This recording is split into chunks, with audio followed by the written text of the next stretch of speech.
Bismillahirrahmanirrahim. Assalamualaikum dan selamat sejahtera.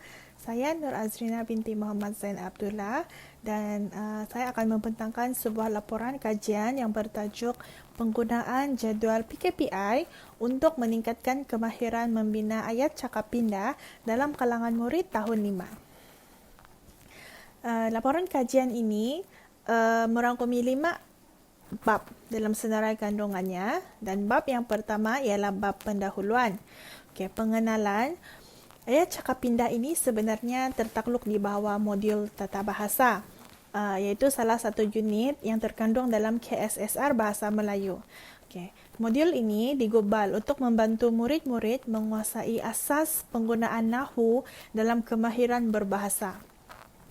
Penguasaan aspek tata bahasa ini penting sebab tata bahasa yang baik ini membolehkan seseorang individu itu menggunakan bahasa Melayu dalam konteks yang betul. Murid juga boleh menulis dengan baik jika mereka boleh menguasai semua aspek kebahasaan dan aspek teknikal dengan sempurna. Penyataan ini disokong oleh Farhan dalam penulisannya yang bertajuk Strategi Meningkatkan Kemahiran Menulis yang telah diterbitkan pada tahun 2005, di mana beliau mengatakan bahawa seseorang murid itu boleh menghasilkan idea yang bernas dan berkualiti melalui penulisan yang berkesan. Jadi, kita boleh lihat betapa pentingnya aspek tata bahasa dan kemahiran menulis.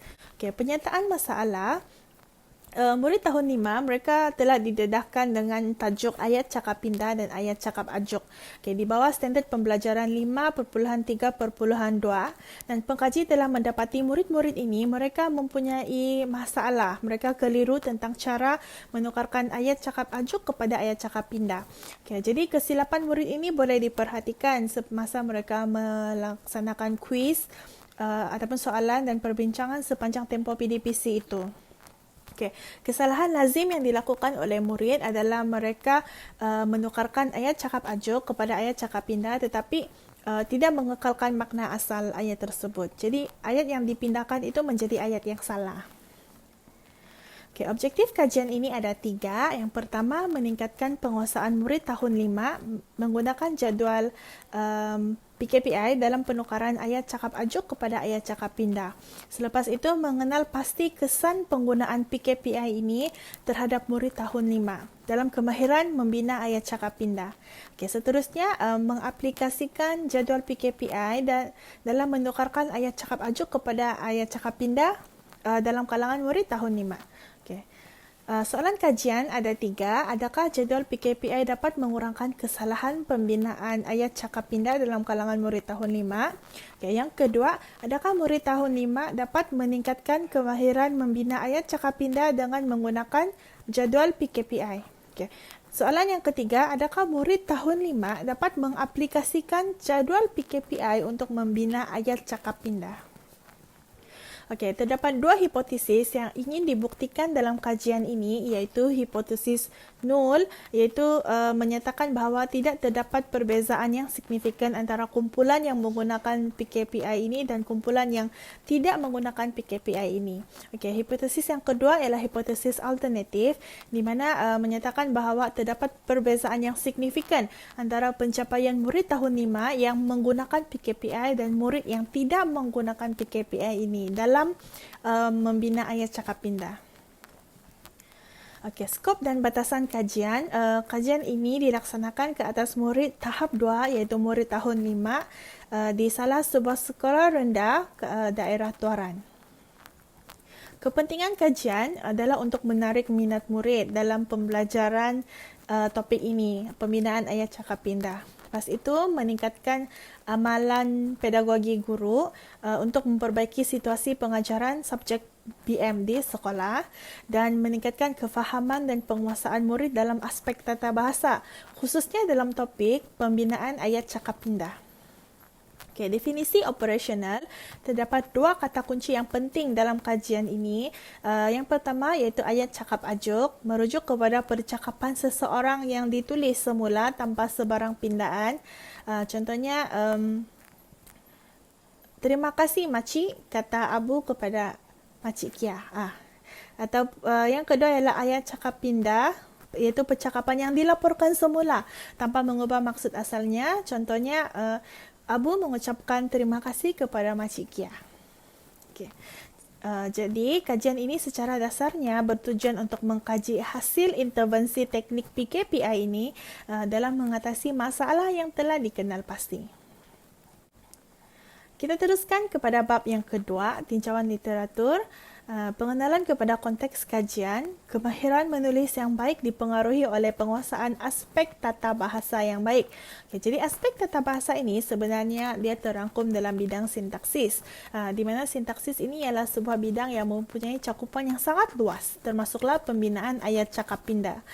Oleh itu, pengkaji telah menjalankan sebuah kajian untuk meningkatkan penguasaan pembinaan ayat cakap pindah dalam kalangan murid sekolah rendah. Ada dua teori yang boleh dikaitkan dengan kajian ini, iaitu teori kognitif Piaget dan teori kecerdasan pelbagai Gardner. Kenapa teori kognitif Piaget? Sebab teori ini menjelaskan bahawa perubahan kanak-kanak berlaku dari satu peringkat ke peringkat yang seterusnya apabila mereka didedahkan dengan sebuah pengalaman yang baru ataupun yang relevan. Jadi pengalaman itu berlaku apabila proses mental melibatkan pengamatan, pengetahuan dan pemahaman berlaku. Ini ialah menurut Haliza Hamzah. Jadi jadual PKPI ini adalah satu pengalaman pembelajaran yang baharu bagi murid-murid dalam topik yang difokuskan. Ini akan memberi kesan positif dalam perkembangan kognitif murid. Teori kecerdasan pelbagai Gardner pula dia menyatakan bahawa seorang manusia itu dia mempunyai sekurang-kurangnya 8 kecerdasan yang merangkumi pelbagai kebolehan dan kemahiran. Jadual PKPI ini telah menggabungkan beberapa elemen dalam teori kecerdasan pelbagai Gardner dalam pengaplikasiannya. Jadi elemen yang terlibat termasuklah unsur verbal linguistik, visual ruang, interpersonal dan intrapersonal.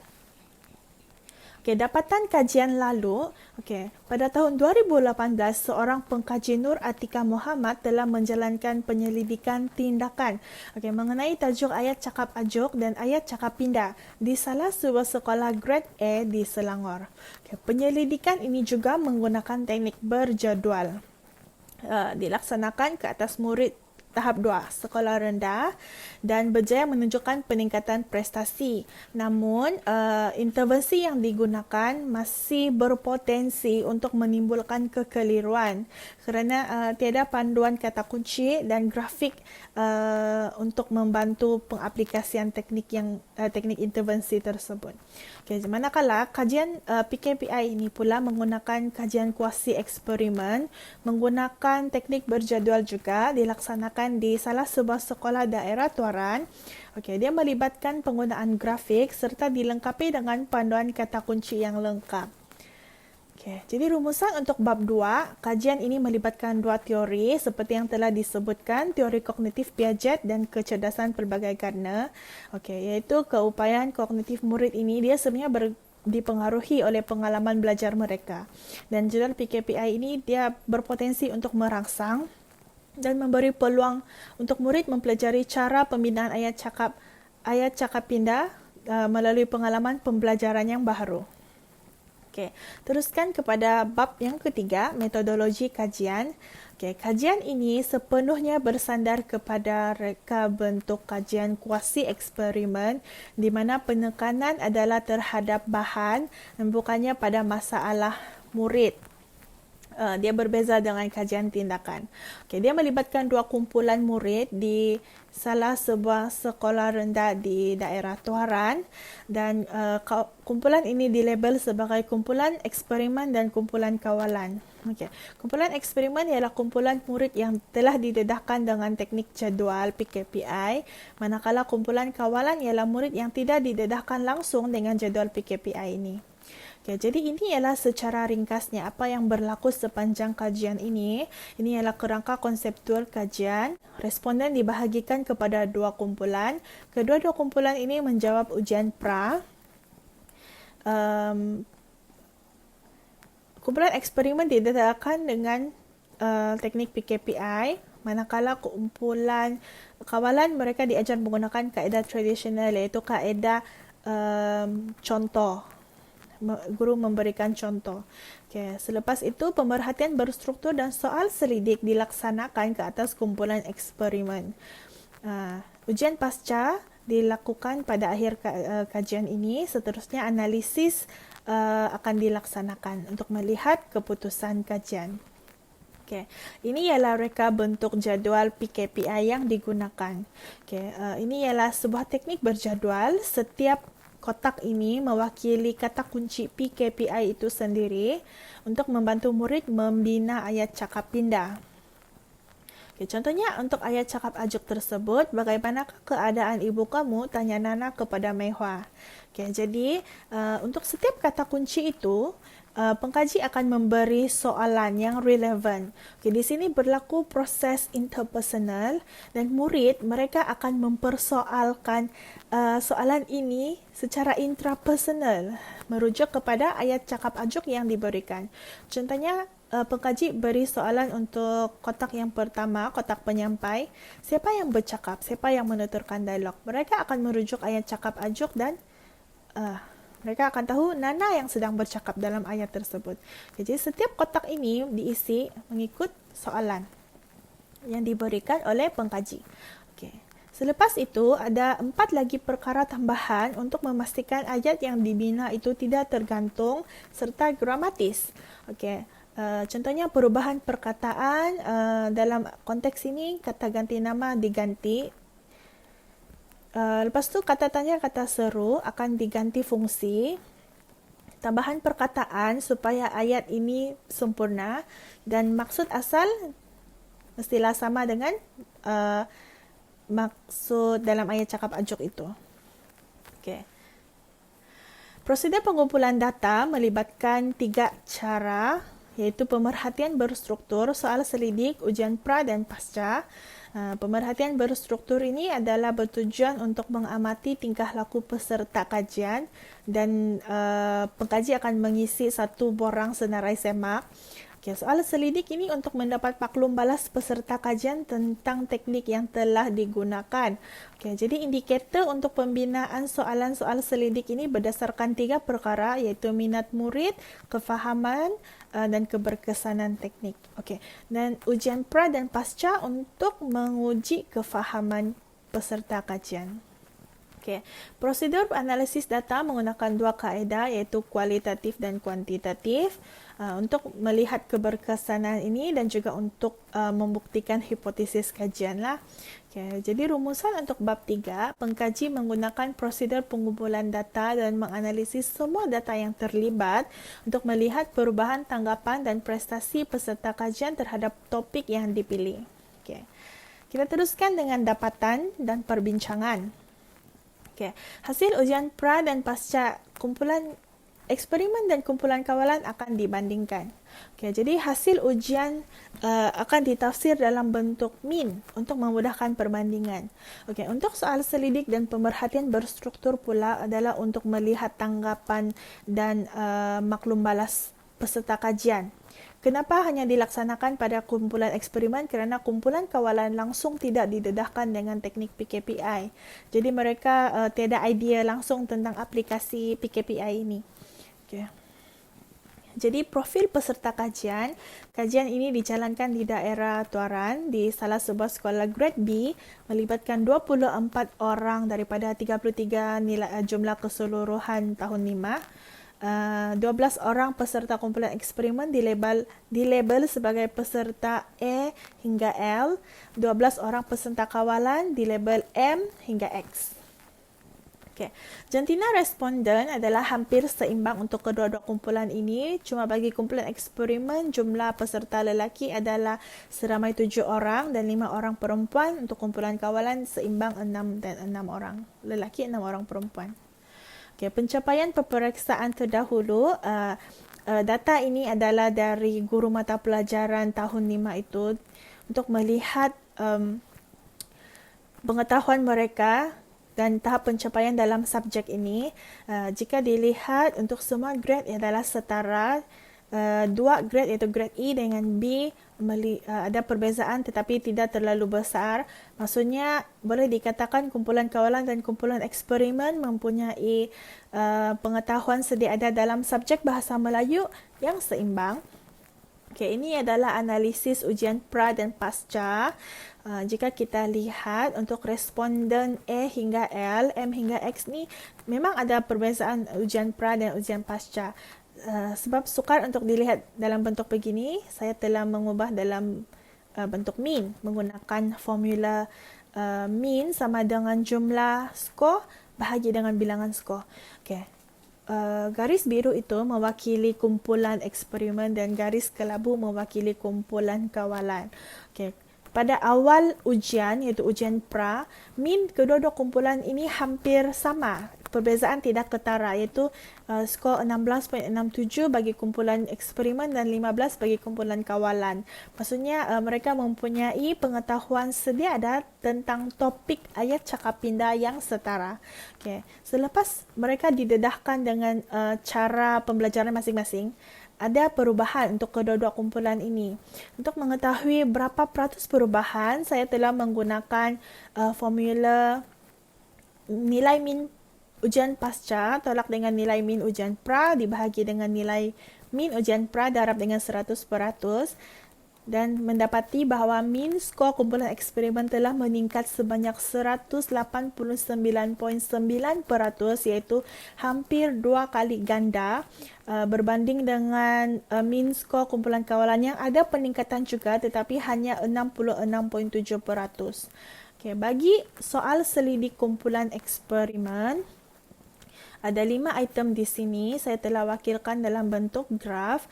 Bagi item nombor 1, iaitu saya rasa seronok semasa belajar mata pelajaran PM telah meningkat. Item kedua juga, saya faham apabila guru mengajar tentang tata bahasa meningkat ke 100%. Item ketiga menunjukkan peningkatan yang sangat ketara, iaitu soalan untuk penyataan. Saya faham maksud ayat cakap ajuk dan ayat cakap pindah. Item keempat juga telah mencapai 100% bilangan responden setuju, iaitu saya boleh menukarkan ayat cakap ajuk dengan bantuan guru, dan seterusnya item terakhir saya boleh menukarkan ayat cakap ajuk tanpa bantuan guru telah meningkat ke 92%, iaitu seramai 11 orang responden. Untuk dapatan kajian senarai semak pemerhatian berstruktur pula, saya wakilkan dalam bentuk graf juga, di mana soalan 1 dan 2 ini ialah berkaitan dengan tahap penglibatan aktif murid dalam kelas, iaitu persediaan murid dan juga interaksi yang berkesan telah menunjukkan graf yang ada peningkatan. Yang ketiga ialah pengetahuan sedia ada juga turut menunjukkan perbezaan yang ketara. Item 4 dan 5 ialah aplikasi ayat cakap PKPI dalam ayat cakap pindah ini telah meningkat dari tiada langsung yang bersetuju, tiada langsung yang ditanda ya sehingga 83% yang telah ditanda ya. Okay. Jadi rumusan untuk bab 4, teknik jadual PKPI ini dapat meningkatkan penguasaan peserta kajian membina ayat cakap pindah mengikut konteks yang betul. Okay, data pemerhatian dan soal selidik juga menunjukkan perkembangan yang cemerlang peserta kajian kumpulan eksperimen. Okay, jadi keputusan ini telah berjaya menunjukkan ada perbezaan yang signifikan antara ujian pra dan pasca bagi kumpulan eksperimen berbanding dengan kumpulan kawalan. Oleh itu, hipotesis nul telah ditolak dan hipotesis alternatif, iaitu terdapat perbezaan signifikan antara peserta kajian yang didedahkan dengan PKPI dengan peserta yang tidak didedahkan telah diterima. Baiklah, kita teruskan dengan bab yang terakhir, iaitu bab yang kelima, kesimpulan, implikasi dan cadangan. Kesimpulan kajian ini telah berjaya dijalankan sepenuhnya mengikut reka bentuk kajian kuasi eksperimen. Pemilihan sampel seramai 24 orang telah dilakukan dengan strategik dan seimbang antara kedua-dua kumpulan yang terlibat. Kajian ini juga telah menggunakan 3 jenis instrumen, iaitu ujian pra dan pasca, soal selidik serta pemerhatian berstruktur untuk menyokong keberkesanan teknik jadual PKPI. Peningkatan nilai min skor yang lebih tinggi telah ditunjukkan oleh kumpulan eksperimen berbanding kumpulan kawalan. Data soal selidik dan pemerhatian berstruktur juga telah menunjukkan peningkatan kualiti pengalaman pembelajaran murid yang cemerlang. Implikasi dari kajian ini ia meninggalkan kesan positif terhadap penguasaan dan tahap kefahaman peserta kajian untuk menguasai topik ayat cakap pindah. Pembaharuan teknik ini juga boleh membantu guru-guru sebagai pemudah cara topik yang kompleks di bawah modul tata bahasa, memberi pengalaman pembelajaran yang baharu untuk murid-murid, membantu mereka mencipta alternatif jalan lain untuk menyelesaikan masalah dengan lebih tersusun dan tertib, juga merupakan sebuah pengalaman yang bermakna kepada pengkaji dalam usaha meningkatkan kepelbagaian teknik dan pengajaran kendiri. Cadangan untuk kajian pada masa akan datang, walaupun teknik PKPI ini telah terbukti keberkesanannya, tetapi masih boleh ditingkatkan lagi melalui beberapa pengubahsuaian. Antaranya ialah menambah beberapa kotak atau kata kunci untuk membantu murid-murid menukarkan ayat cakap ajuk yang lebih kompleks kepada ayat cakap pindah. Mungkin boleh digunakan sehingga ke peringkat menengah. Seterusnya, cara pelaksanaan juga boleh dilakukan dengan lebih interaktif dan menarik. Boleh juga menggunakan bantuan TMK untuk menjadikan teknik ini lebih berkesan serta mudah akses. Cadangan ini disokong oleh Tuan Yusof dalam bukunya yang bertajuk Kepelbagaian Kaedah Pengajaran Bahasa Melayu yang telah diterbitkan pada tahun 2011, di mana beliau mengatakan bahawa kaedah dan teknik PDP perlulah menarik dan pelbagai untuk membantu murid menanam minat yang mendalam terhadap sesuatu subjek itu. Pengkaji berharap agar teknik PKPI ini dapat memberi sedikit sebanyak sumbangan dalam pengajaran dan pembelajaran bahasa Melayu di sekolah. Diharap teknik ini dapat membantu mana-mana individu ataupun murid yang mengalami masalah membina ayat cakap pindah dengan betul. Ini adalah senarai rujukan yang digunakan. Satu panduan utama iaitu buku panduan kuasi eksperimen yang telah diterbitkan oleh IPGM pada tahun 2018. Ada dapatan kajian lalu, artikel jurnal dan buku-buku yang berkaitan. Ini ialah surat kebenaran kajian untuk sekolah, soalan ujian dan pasca, ujian pra dan pasca, soal selidik, senarai semak pemerhatian berstruktur, gambar kumpulan eksperimen, gambar kumpulan kawalan, dan sekian wabillahi taufiq wal hidayah. Terima kasih. Assalamualaikum warahmatullahi wabarakatuh.